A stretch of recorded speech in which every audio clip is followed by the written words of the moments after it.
600,000 flagship dies on the production schedule, and memory supply sufficient to complete roughly half of them into shippable packages.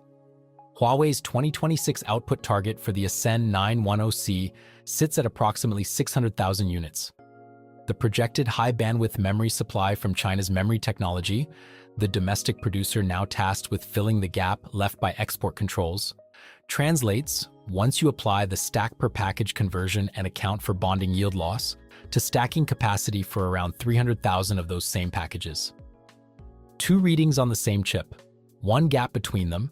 This script measures that gap, traces the mechanism that produced it, and names the three reasons the reading could mislead before returning to what the instrument actually records. The metric running through this script is finished 910C package yield, the ratio of flagship dies that can be completed into shippable accelerator units given available high-bandwidth memory stack supply. Before October 2022, that ratio was not a domestic supply question at all. Huawei sourced high-bandwidth memory from Samsung and SK Hynix. Domestic high-bandwidth memory production for Ascend Silicon was effectively zero. Zero stacks. Zero finished packages from domestic supply, then export controls tightened, and the sourcing question became a production emergency. The then reading, 0. The now reading, roughly one completed package for every 2 dies the fab prints. The next reading, whether that ratio closes measurably toward the 600,000 package ceiling, arrives in 2027. Everything between those two dated marks is what the export controls produced, and it is not the story either side of the debate tends to tell. Start with the full die pool to fix the scale. Industry reporting for 2026 puts total Ascend artificial intelligence die production at approximately 1.6 million units across all variants. The 910C flagship comprises roughly 600,000 of that 1.6 million, which works out to about 37% of the total pool. The remaining bulk of the Ascend volume consists of lower bandwidth variants, designs that carry less or different memory configurations, and are therefore less tightly constrained by high bandwidth memory supply. That distribution matters because it means the loudest number, 1.6 million, spans a product range with very different memory dependencies. The constraint is concentrated in the flagship tier. The other 2/3 of the pool operates on different supply lines. When coverage leads with 1.6 million as the measure of Huawei's AI capacity, it is averaging across tiers that are not comparably bottlenecked, and the average masks the shape of the actual problem. Now to the headline delta. Before October 2022, 0 domestically stacked high-bandwidth memory sat on Ascend Silicon. Huawei used what the market offered from allied suppliers, and that arrangement worked until it did not. By the 2026 production planning cycle, China's memory technology is projected, by analyst estimates not confirmed production disclosures, to supply high-bandwidth memory stacks covering roughly 300,000 completed 910C class packages against a target of 600,000 dies. From 0 to half, that is a real gain. It is also a real gap. 600,000, 300,000, 600, 300. The two readings exist on the same production plan, and the gap between them is not a forecast error or a rounding artifact. It is the current position of the gauge. The mechanism behind that gap is not a single supply chain running slowly. It is 2 separate supply chains running at different speeds because they are governed by entirely different technical processes. SMIC's advanced node, the process on which the 910C die is fabricated, can be scaled by adding lithography and deposition tools inside a closed facility. The capacity ceiling rises with tool count and tool procurement, while constrained follows a path Huawei and SMIC have navigated. High bandwidth memory yield follows a different path entirely. Stacking high bandwidth memory requires bonding layers of memory die together with vertical interconnects, then bonding the completed stack to the processor package using advanced packaging technology, then testing the assembled unit for signal integrity across that entire vertical structure. Each of those steps carries its own yield rate, and the yield rates compound. SMIC printing more dies does not accelerate China's memory technology's bonding throughput by a single unit. The two numbers share a headline, but they do not share a clock.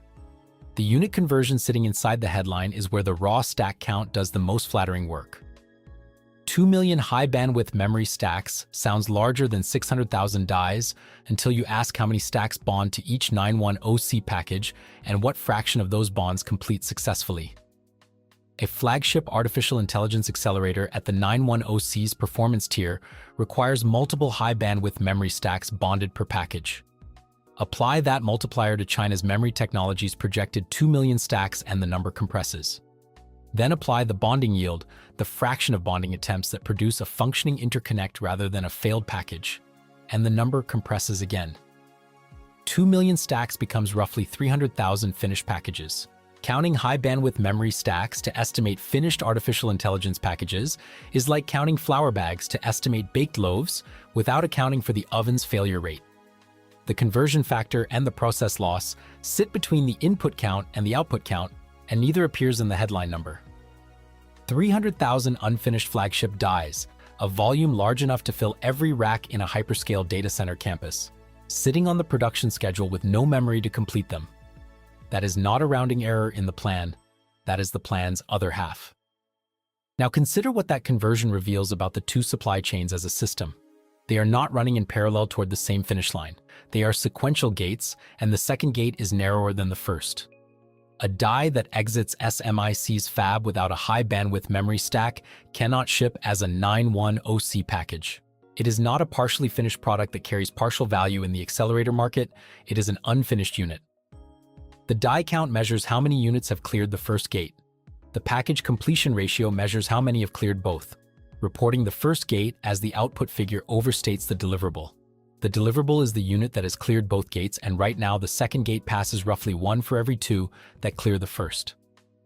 The drama in this number is not that China's memory technology failed to meet a target. The drama is that the two counts are governed by different physics on different timelines, and the gap between them is where the restriction actually landed. China's memory technology's entry into high-bandwidth memory production is itself a delta from 2022 worth recording separately. In 2021, China's memory technology had no high-bandwidth memory product in volume production.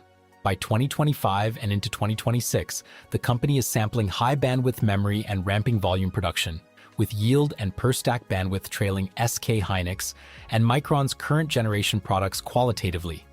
Industry and analyst reporting indicate this gap, though specific yield figures have not been publicly confirmed by China's memory technology or independently audited. From zero to sampling to volume ramp in roughly 4 years is a real trajectory. But the headline that records the entry and the ratio that records how far the entry has traveled are different readings on the same instrument. The entry is confirmed. The question the 2027 reading answers is whether the yield curve has moved fast enough to close the gap between 300,000 completable packages and 600,000 planned dies, or whether the die count scales again before the memory curve catches it. The restriction that targeted high-bandwidth memory supply created the urgency that made the entry possible on this timeline. Before the controls tightened, Huawei had no structural incentive to accelerate domestic high-bandwidth memory development. External supply from allied producers was cost-effective and technically superior. The export controls that specifically targeted high-bandwidth memory exports from allied suppliers, by restricting Samsung and SK Hynix from selling to Huawei after the controls tightened, removed that option and compressed the domestic development timeline from a long-horizon research program into a near-term production emergency. China's memory technology's high-bandwidth memory program became a national priority because the alternative was a Huawei flagship die with no memory stack to complete it. The restriction is the mechanism that produced the delta. It also produced the gap. The controls compressed the domestic high-bandwidth memory timeline. They compressed it under pressure without access to the most advanced bonding and testing equipment from restricted suppliers, and the completion ratio reflects both directions of that compression simultaneously. The entry happened faster than would have been likely under normal market conditions. The gap persists because accelerating under constraints is not the same as developing under optimal conditions, and the difference between those two development environments shows up in yield. Before reading the closing position, name the 3 places where the instrument could be wrong. First, the 1.6 million total die figure and the 600,000 flagship figure are planning cycle estimates drawn from industry and analyst sources. They are not confirmed Huawei or SMIC production disclosures. Planned output and shipped output diverge routinely in any production environment, and the divergence is likely to be larger when a known supply constraint, here high bandwidth memory, sits between the plan and the delivery. The instrument is reading an intent, not a delivery receipt. Second, China's memory technology does not publish high-bandwidth memory yield rates or per-stack bandwidth specifications in a form that allows independent verification. The 2 million stack projection and the derived 300,000 package figure rest on analyst inference from capacity announcements and equipment import records, not on audited production data. If China's memory technology's bonding yield is better than the inference implies, the completion ratio improves. If it is worse, the gap widens. The reading sits on an estimate, not a measurement. Third, a completed 910C package that cannot sustain its rated memory bandwidth under sustained inference workloads does not deliver the compute the headline die count implies. The process node on which the die is fabricated and the thermal envelope of the finished package both impose limits that the completion ratio does not capture. The completion ratio measures whether the package ships. It does not measure whether it performs at nameplate under the conditions its customers will run it. The instrument records that domestic high-bandwidth memory supply has moved from 0 to roughly half the flagship die target. It cannot confirm the supply figure independently, cannot read China's memory technology's actual yield, and cannot verify that completed packages perform at the level their specifications state. The direction of the delta is clear. The precision of the reading is not. 2 readings on the same chip, 600,000 flagship dies on the schedule, 300,000's worth of memory to finish them. The die count moved because the restriction targeted it and failed to hold it. SMIC found a path the controls did not fully close. The memory count moved because the restriction created the demand that made domestic high-bandwidth memory a priority. Both numbers grew from their 2022 positions.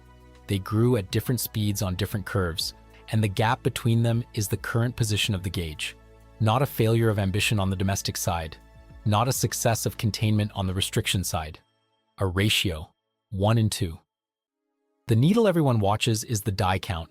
The needle that governs shipment is the one underneath it, and right now it reads half. The question the 2027 reading will answer: does China's memory technology's high-bandwidth memory output close measurably toward the 600,000 package ceiling? Or does the die count scale again before the memory curve catches it, widening the ratio a second time? Subscribe and turn on notifications to track the next reading when it comes in.